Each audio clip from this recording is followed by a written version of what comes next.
नमस्कार दोस्तों, मैं विनय दुबे मुंबई से। नहीं था कूदा तो काहे लंका कूदा, बड़ी बड़ी बातें वड़ा पाव खाते। ये हालत है उन भड़वों की जो सोशल मीडिया पे धमकियां देते हैं कि विनय दुबे यहाँ मत दिख जाना, नहीं तो वापस नहीं जाएगा।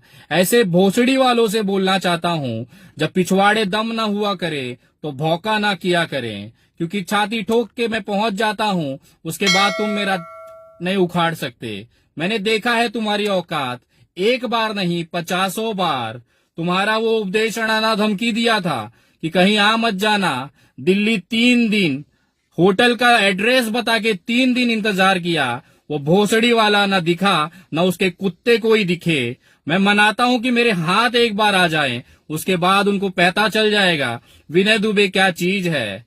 एक भड़वी थी रागिनी तिवारी नाम की, जो किसान आंदोलन को जाफराबाद बनाने वाली थी। यही विनय दुबे ने उसके पिछवाड़े रॉकेल डाला है और ये शेरनी पूंछ दबाकर भाग चुकी है, भगौड़ी हो चुकी है दिल्ली से, क्योंकि उसके ऊपर उसी के गढ़ में जाफराबाद के अंदर एक एफआईआर दर्ज हुई है, जो इसकी वीडियो मैंने वायरल की थी, जिसमें इसने धमकियां दी थी कि ये 17 तारीख को किसानों की जगह खाली करा देगी और नहीं तो जाफराबाद बना देगी।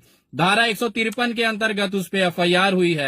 और ये जो सोशल मीडिया की शेरनी है, जो मुंह से संडास करती है, मुंह टेढ़ा करके संडास करती है, वो भाग चुकी है अपना पिछवाड़ा दबाकर दिल्ली छोड़कर।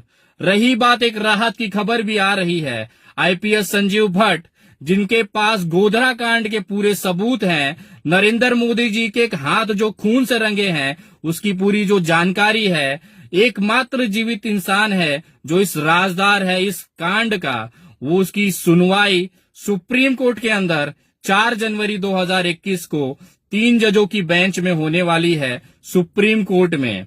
मैं आप तमाम लोगों से निवेदन करूंगा कि जिस तरह से हम सभी ने मिलकर एक एहसान फरामोश, एक मतलबी इंसान डॉक्टर कफील खान के लिए आवाज उठाई थी, एक बार वापस वही एकजुटता दिखाते हुए ताकत बनकर आईपीएस संजीव भट्ट के लिए आवाज उठाने की जरूरत है। क्योंकि वो मतलबी इंसान तो मतलबी निकला, कहता था कि मैं मेडिकल कैंप करूंगा, किसान आंदोलन चल रहे हैं, 32-33 दिन होने आया। ये भाई साहब जो डॉक्टर कहते हैं अपने आप को, अपना फर्ज न निभा पाया, किसान आंदोलन में झांकने तक न गया, और इलाज तो बहुत दूर की बात है। जब हम ऐसे एहसान फरामोश और नकली डॉक्टर कफील की मदद करके उसे जेल से बाहर ला सकते हैं, तो आईपीएस संजीव भट्ट, जो कि जानकार है, राजदार है गोधरा कांड के, उनका बाहर आना बहुत जरूरी है।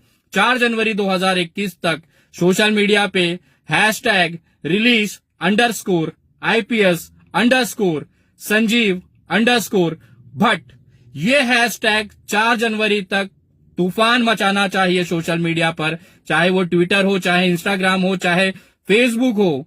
आईपीएस संजीव भट्ट के लिए दुआएं करें, उनका बाहर आना जरूरी है। क्योंकि जब आईपीएस संजीव भट्ट बाहर आएंगे तो नरेंद्र मोदी जी का गोधरा कांड, जिसमें सैकड़ों हजारें लाशें बिछी हैं, उसका राज बाहर आएगा। और देश को जानना बहुत जरूरी है कि आखिर गोधरा में हुआ क्या था। जिन तमाम लोगों का मैं धन्यवाद करना चाहूंगा जिन्होंने किसान आंदोलन में आर्थिक मदद भेजी, और उसी का नतीजा है कि 10 कुंटल चावल, 2 कुंटल दाल और करीबन 100 लीटर दूध प्रतिदिन सिंघू बॉर्डर और टिकरी बॉर्डर पे वहां पे लग रहे लंगरों में दिया जा रहा है। 2 लाख के आसपास की सूखी लकड़ियां इस आंदोलन में लंगर लगने के लिए भेजी गई हैं। मैं आप तमाम लोगों का धन्यवाद करता हूं जिन्होंने किसान भाइयों के लिए ये कदम उठाया है। अगर आप भी आर्थिक मदद भेजकर इस आंदोलन में मदद करना चाहते हैं, तो आप हमारे पेटीएम, गूगल पे, फोन पे और यूपीआई नंबर 9594394948 पर सहयोग राशि भेज करके मदद कर सकते हैं। लेकिन एक सुझाव देना चाहूंगा, किसी को पैसे भेजकर मदद करवाने से अच्छा है आप खुद जाकर अपने हाथों से वहां पे किसानों को निवाला खिला के देखिए, बड़ा सुकून और सुखद अनुभव होता है। एक निवेदन है आप तमाम लोगों से, और इस तरह से एकजुट बनाए रखें। और रागिनी तिवारी को संदेश देना चाहूंगा कि अगर आप सही में शेरनी कहती हैं, तो आइए कभी जाफराबाद। कब तक छुपोगी खंबे की आड़ में, कभी तो आओगी भिंडी बाजार में। जय हिंद, जय महाराष्ट्र।